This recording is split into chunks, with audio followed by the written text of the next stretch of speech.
78 anos depois é impossível não lembrar, porque de tempo em tempos vamos sendo recordados exatamente deste cenário ou desta efeméride, e também porque o contexto atual muitas das vezes obriga a que nos lembremos deste facto. É que faz esta quarta-feira 78 anos desde que os Estados Unidos lançaram a bomba sobre Nagasaki, isto no sul do Japão, um aniversário que foi assinalado com uma cerimónia no dia de hoje e que acabou por juntar também aqui alguma, digamos, lembrança daquilo que foi o cenário em que mais de 70 mil pessoas morreram. Olhando para este facto e considerando também muito daquilo que foi dito pelo primeiro-ministro japonês, eu lhe perguntava mesmo que simbolismo é que acabou por ter estes 78 anos de lembrança desta bomba. O simbolismo foi manifestado quer nas palavras do primeiro-ministro, quer nas palavras do prefeito de Nagasaki, que é o de apelo, não é, ao fim da utilização das armas nucleares como armas deterrentes, para dar espaço à sua destruição e criar um mundo livre das armas nucleares.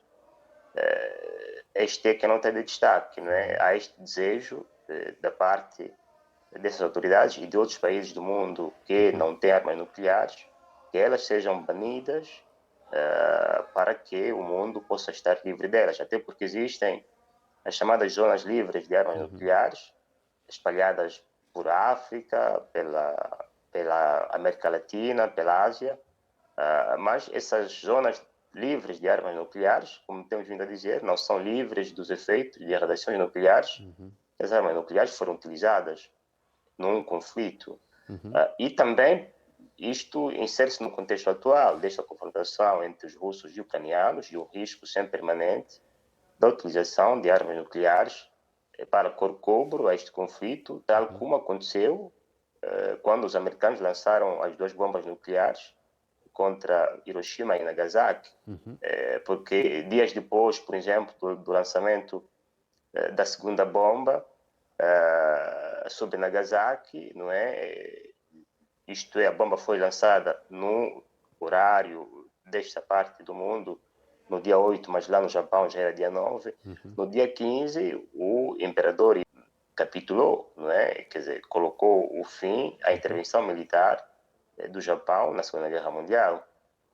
Teve este efeito e o risco é este que existe, mas não é? Os países detentores das armas nucleares, apesar dos acordos que assinaram, não, digamos assim, se livram das armas nucleares. E até isso leva a que os demais países também concorram à sua aquisição, porque desde, por exemplo, a assinatura do chamado TNT, que é o Acordo de Não Proliferação das Armas Nucleares na década de 60, e na altura os países detentores das armas nucleares eram poucos, eram sobretudo os 5 do Conselho Permanente das Nações Unidas. Hoje há muitos países que adquiriram as armas nucleares, a começar pela Índia, passando pelo Paquistão, e agora a Coreia do Norte. Se pensa também que outros países do Médio Oriente as tenham, mas nunca as tenham declarado. Enfim, apesar deste TNT, deste acordo internacional, as armas nucleares e a tecnologia foram adquiridas pelos demais Estados do mundo, o que coloca, não é, o risco de uma confrontação nuclear perigosa à escala planetária.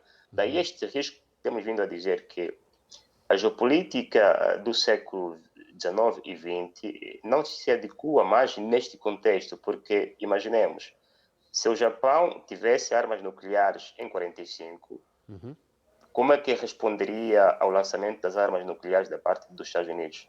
Também iria lançar armas nucleares contra os Estados Unidos. Hoje, não é? A China é uma potência nuclear. Numa confrontação direta com os Estados Unidos hoje, implicará que se um deles usar lá armas nucleares contra a outra parte responda também com armas nucleares.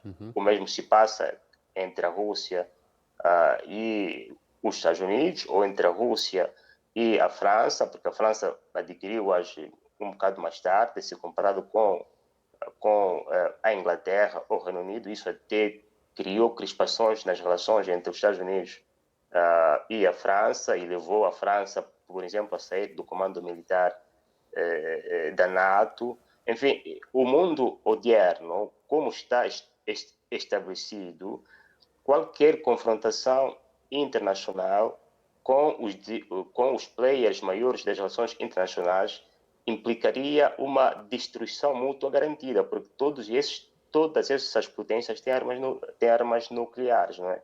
Daí que o ideal é que essas partes negociassem para se livrarem das armas nucleares e coabitassem de forma pacífica, privilegiando as relações comerciais ou econômicas, que hoje em dia também estão submetidas. Quer dizer, hoje o comércio é submetido à política, quando são dois campos completamente diferentes. O comércio tem que ser comércio, a política tem que ser política.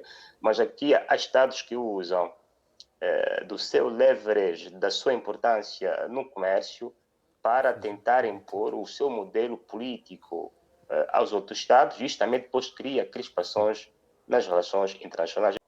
Próprio por causa de ter sido o primeiro e único país do mundo que recebeu bombas nucleares num confronto internacional, devia ser o advogado do fim das armas nucleares.